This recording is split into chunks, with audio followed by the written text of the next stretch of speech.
The days of geography deciding where and how people work are fast disappearing. Borderless working is on the rise, and it's here to stay. This has made building a strong reward and recognition strategy even more important. Having a workforce that's globally dispersed makes it more likely that they'll feel disconnected from each other and from the company. This is where recognition comes into play. Finding a way to show your employees that you appreciate them and letting them appreciate each other helps to build a more united company. Being able to treat your team members to a thank you lunch or even a pat on the back is pretty difficult when they're thousands of miles away from you. Plus, what works well for employees in one country doesn't necessarily land well in another. So companies are starting to have to think bigger and broader with their rewards. But a good reward and recognition program doesn't just spring up overnight. You need to put the effort in beforehand to build a solid structure. Otherwise, you can find yourself with a program that isn't being used properly and doesn't meet your needs. Oh, and the return on investment discussions you're bound to have with your finance director? Yeah, they won't go so well. So, what steps do you need to take when building out your strategy? Well, here are the first 3. Step 1 is always to see what will work best for your employees. First, consider these questions. How many employees do you have? How many locations are they based in? Are they mostly in an office, on a site, or working remotely? What are the demographics of your workforce? And how are managers currently rewarding? Next, get actual employee feedback. There's a number of ways you can do this, but a good method is to mix in an employee survey with a town hall. This allows you to get hard data whilst also giving people an opportunity to ask you questions. Some of the things you need to find out include how appreciated people currently feel within an organisation, what rewards they value, whether they think financial or non-financial rewards are better, what types of things they'd like to be recognised for. You may also want to see how aware of your company values they are, as you could link your program to these.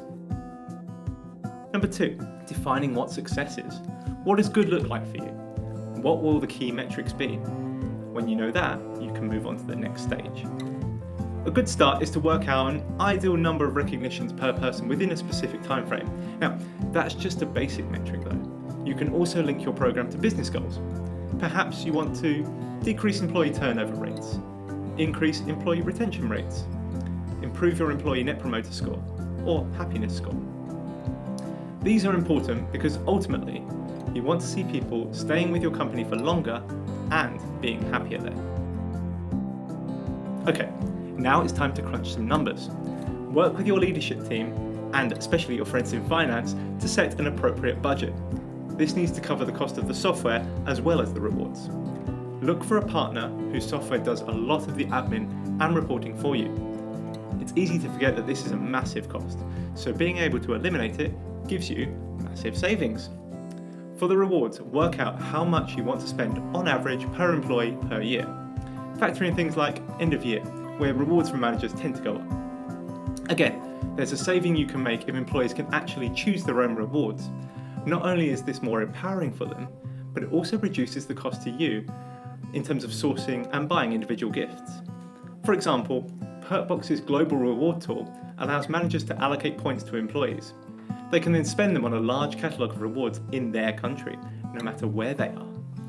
This way, businesses know that all of their employees will get a reward that's really valuable, not just the ones in head office or in certain countries.